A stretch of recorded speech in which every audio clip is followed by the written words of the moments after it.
Hey everybody, welcome back again to Ken Tamplin Vocal Academy, where the proof continues to be in the actual singing. I'm here with my lovely student Gabriela, and we're taking on some isolated vocal tracks of Iron Maiden. Next up is Flight of Icarus. And before we get started, if you wouldn't mind, please like and subscribe to my channel. That'd be really cool. I have a singing course called How to Sing Better Than Anyone Else. You can find it right here at kentamplinvocalacademy.com, where I have a free singing forum over there with 20,000 plus people all talking about how to get good at singing. Now, she reminded me what this song was about, of course, on the Flight of Icarus, and I, all the way back from Odyssey and Homer and early Greek mythology. But she actually remembered the story to remind me again what this actual song is about. Interesting, you got a metal band writing a song about Greek mythology, and there's a meaning behind it. So tell me a little bit about what you remember.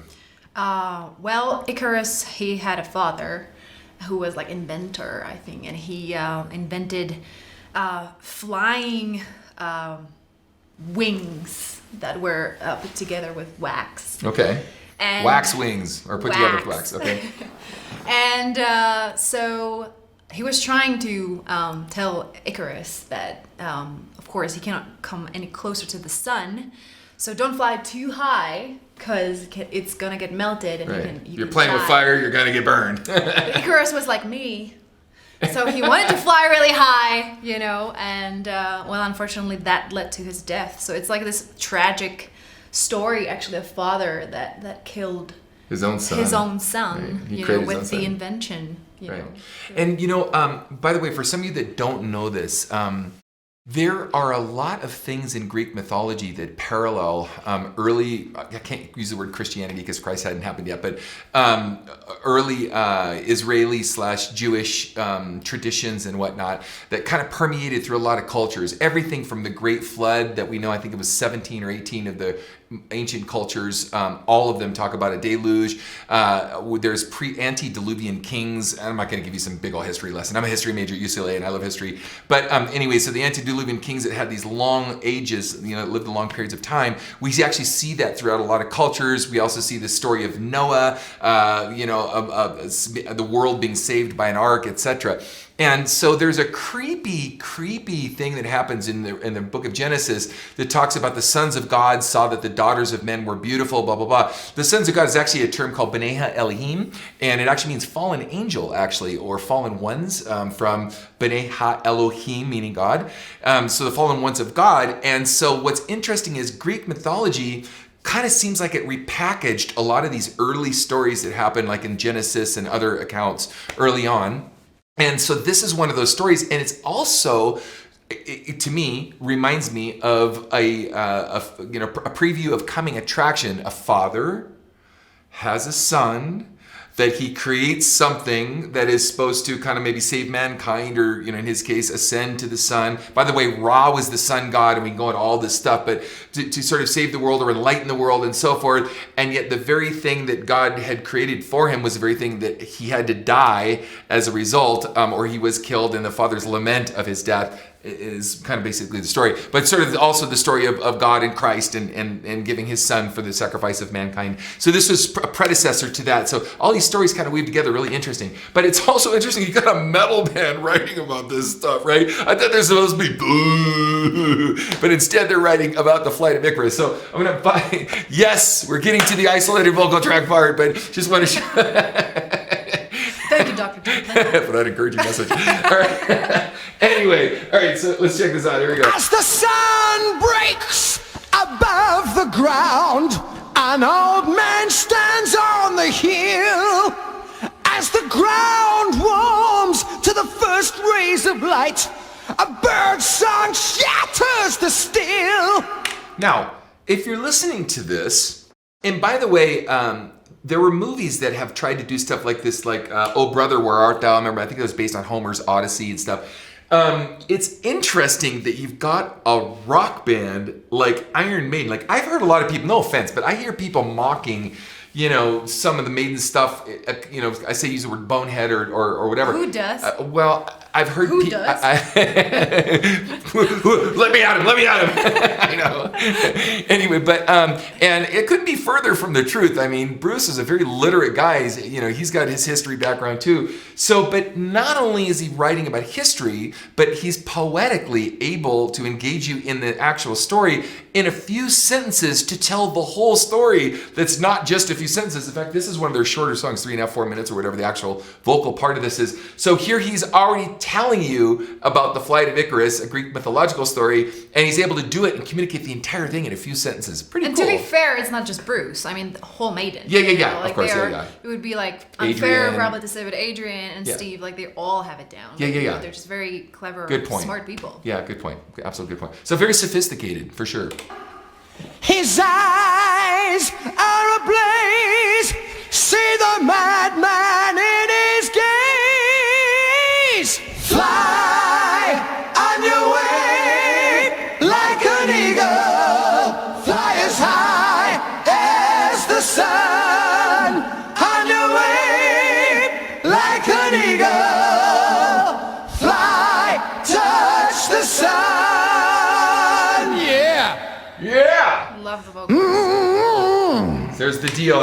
In the night with the rainbows. I love doing that line. Hey, so there's something I notice about these choruses, and they're very unique. And when you see Maiden, and it seems like everybody knows every lyric of every song and every melody or whatever, how would you describe what these choruses and melodic structures mean to you?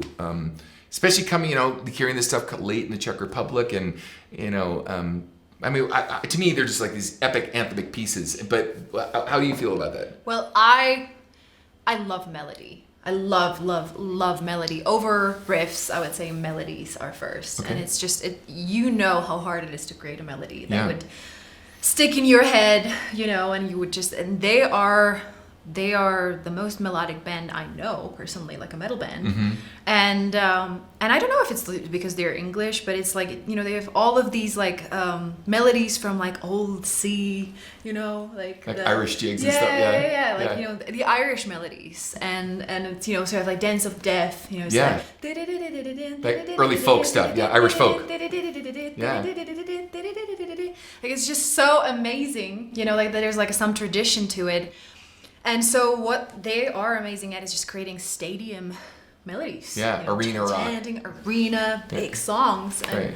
so they're a huge band with big sound and big melodies, and you go to sing and you just cannot wait for that one passage. Right. And just That's like, funny. Well, because I've seen a lot of shows, and I've seen a lot of people. There's you picture the lead vocalist is like Shrek going oh hey oh. Oh, hey, oh, oh, hey, oh, then everybody's got a drunken mess, people are in a mosh pit and they're screaming, oh, oh. But instead in Maiden concerts, they're going, fly on your wings like an eagle, fly as the sun, right? So they have these really haunting melodies that they put with these amazingly poetic lyrics, like, a lot goes into this stuff. We haven't even talked about the instrumentation, right? I mean, this has just been, And the verses are complex. Like Yeah. they're hard to sing. Yeah. So as a fan, you wait for the chorus. Yeah. Bruce sings the verses, and then you come for the. So they make sure that there is a melodic, big chorus. Right.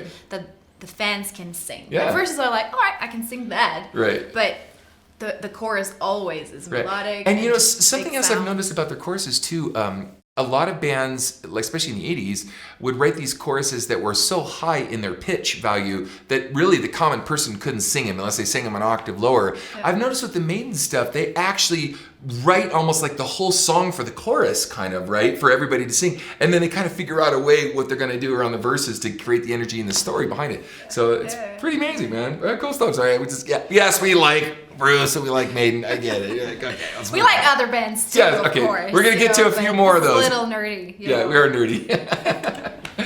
All right, here we go. Now the crowd breaks and a young boy appears, looks the old man in the eye as he spreads his wings and shouts at the crowd, in the name of God my Father I'll fly. God, my father. His eyes seem so glazed as he flies on the wings of a dream. Now he knows his father betrayed. Now his wings turn to ashes his grave. Fly. Now, I want to go back to this. So I used the parallel of Christ and his Father, and that's very different because that sacrifice was for mankind. And in this case, there was like a turning on your son because maybe he thought his son was going to become more powerful than him. I forgot about this whole part of the story. So he actually, sacrifices or kills his own son in the name of, not losing his kingdom. I think that's right. I'd have to go back and over. Do you remember any of that? I don't know. It doesn't matter. But I remember he turns on him and his son thinks he was doing some good. And actually what he was doing is actually knowing his son's desire to become whatever he was thinking he was going to become. He uses that to his advantage for his son's own demise, so to speak. But anyway, so you have these. Now, if you notice too, Maiden does something else with their vocals, particularly in the chorus. There's these big, long legato phrases. It's not like, hey, da ba da da da ba ba ba ba ba. It's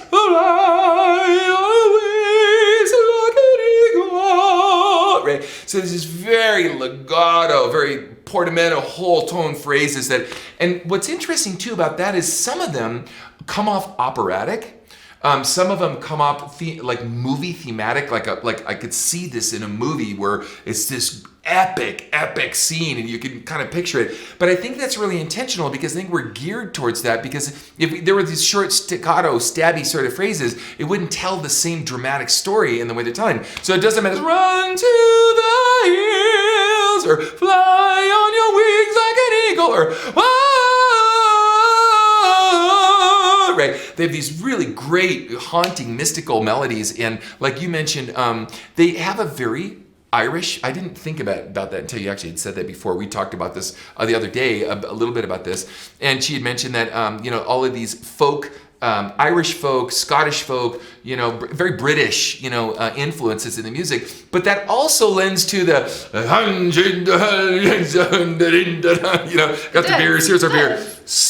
But that's like, and that's also the English culture. I mean, the pub, like, go to get your pub, go to pub, get your beer on Friday. Like, that's just like, that's their culture. I heard the Czech Republic's a lot like that too. Yeah, we're pretty much like that too. We're Friday and Saturday and Sunday. I'm not talking about the other days of the week. Anyway, all right, let's continue. This is his grave! By the way, I love this. So it's like, he's just like pouring everything out there. It's so good. Fly on your way like an eagle. Fly as high as the sun. Good harmonies. On your way like an eagle. Fly, touch the sun. Okay, here we go. Yeah, fly on your way. Okay, we heard this. We're going to go to the next section here. Fly.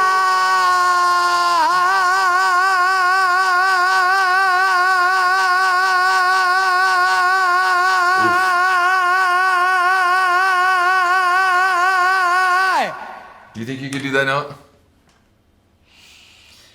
Wait, with him? Think you could hold it as long? I don't know, I'll try. Okay, all right, I'm going to go cue back up. Ready? On your way. Here we go. Like an eagle. Fly.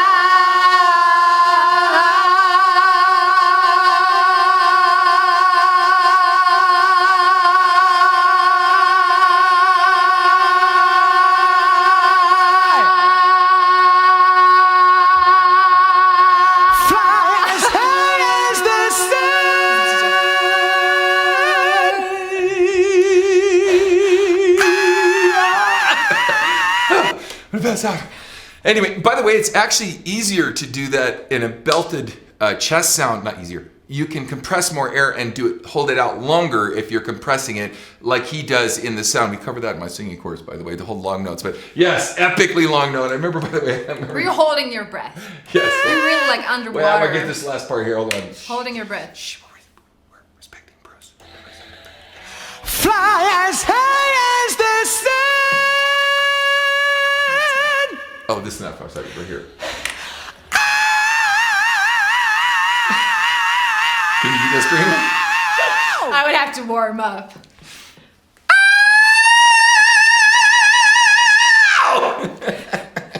That wasn't as cool as his. Mine's, sorry, ear bleed. Mine's not as cool, distorted. But he's not singing that heavy. Listen closely. He's not, mine was a full belt. He's kind of, he's in Fry.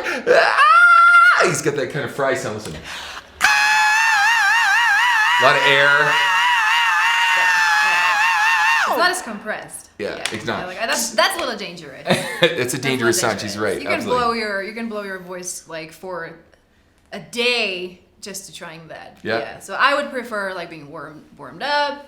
Go to compression, holding the air. Yeah. So you put your candle in front of you and you sing that, and the candle fire, a little thing doesn't move. Yeah, it doesn't blow out. Yeah. That's what we cover in bel canto. That's an old bel canto trick where you put the candle in front of your face and you hold the note, and the goal is to mitigate or compress the air to where you don't blow out the candle. And if you blow out the candle, chances are you are using too much air in the sound. That's a glottal compression bel canto trick that we've talked and we worked on. So that's how I would sing it. But yeah, nice. Let's see. Well, we'll see. So maybe we'll do a version of this. Okay, can we commit to that kind it's of a challenge? Think about when we do it. You want to do it? Yep. Okay. All right, we'll do it. All right, gang. Well, thank you for joining us. We have a lot more coming our way. In fact, Gabby and I were just talking. She goes, "This is fun." She goes, "Do we have to only do these 3? Can we do like some purple or some like deep purple burn?" I mean, we nerd about this in like private life. Yeah. Like, it's just like, I'm like, why don't we just put it on a camera? That's right. We just put a Talk about it camera. with you guys. Yeah. I love this. Yeah. So we're gonna nerd out. We're gonna talk about all this good stuff. We're gonna play these isolated vocals, tell you what we think. We'd like to know what you think. So if you want to put your favorite things about Maiden in the comment sections, that would be super awesome. And we've got more coming your way. So until next time, peace out.